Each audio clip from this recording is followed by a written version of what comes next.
সমাগত দেশৰ গণতন্ত্ৰ দিৱস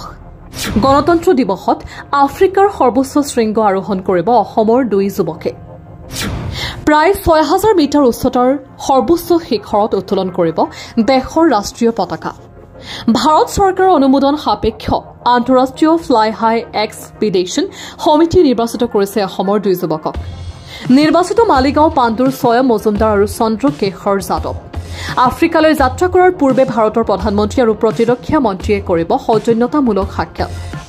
ভাৰত চৰকাৰৰ পৰা বিভিন্ন শিতানত সামাজিক ক্ষেত্ৰত আগবঢ়োৱা অৱদানৰ বাবে পুৰস্কৃত হ'বলৈও সক্ষম হৈছে দুয়োৱে সাপ উদ্ধাৰৰ পাৰদৰ্শিতাৰ বাবে ২০২৪ বৰ্ষত প্ৰধানমন্ত্ৰী ৰাষ্ট্ৰীয় বাল পুৰস্কাৰ বঁটা লাভ কৰিছিল ছয় মজুমদাৰে প্ৰথমবাৰৰ বাবে আফ্ৰিকাৰ সৰ্বোচ্চ শৃংগ আৰোহণ কৰি উৰুৱাব অসমৰ গৌৰৱ স্বাভিমানৰ প্ৰতীক ফুলাম গামোচা আমিনগাঁৱত দুই যুৱকক উষ্ম আদৰণি জনাই বিভিন্ন দল সংগঠন অনুষ্ঠান প্ৰতিষ্ঠানে I'm Chandrakeshwar Yadav. যেনেকৈ আপুনি গম পায় আমাৰ 26 জানুৱাৰী ৰিপাব্লিক ডে আহি আছে সেইদিনা আমি আফ্ৰিকাৰ হাইয়েষ্ট পিক তানজানিয়া যোনটো মাউণ্ট কিলিমাঞ্জাৰো আছে ক'ব গ'লে এৰাউণ্ড 6000 মিটাৰ অৰ এলছ ইউ কেন চে 20000 ফিট বহুত ওখ সেই পাহাৰটো ক'ব গ'লে আমি গৈ আছোঁ ছামিট কৰিবৰ কাৰণে মই আৰু মোৰ লগত ছায়েম মজুমদাৰ আমি দুজন তাতে ইণ্ডিয়ান ফ্লেগটো হোষ্ট কৰিম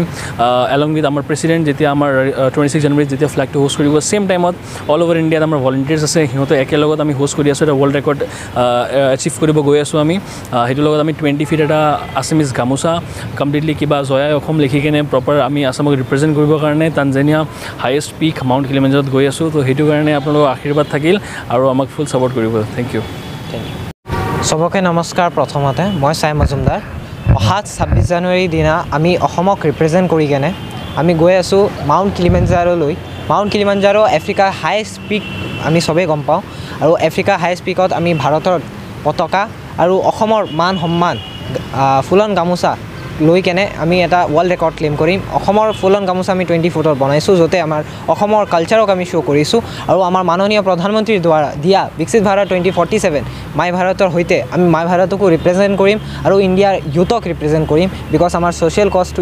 এনভাইৰমেণ্টেল প্ৰটেকশ্যন হয় আৰু সেইবাবে আমি সাজু হৈছোঁ যাবৰ কাৰণে আমাক হেল্প কৰি আছে ফাষ্টেক্স আৰু আমাক এই এক্সপিডিশ্যনটো লঞ্চ কৰিছে ফ্লাই হাই এক্সপিডিশ্যনৰ পৰা তেখেতে আমাক চিলেকশ্যন কৰিছে আৰু আমি গৈ আছোঁ এই 26 জানুৱাৰীৰ দিনা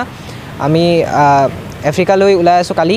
আৰু আমাৰ ভাৰতৰ সন্মান আৰু এটা বহুত ডাঙৰ ৱৰ্ল্ড ৰেকৰ্ড আমি আকৌ লৈ আহিম বাইহাটা চাৰিআলিৰ পৰা বিজিত দাসৰ ৰিপৰ্ট সুহানা লাইভ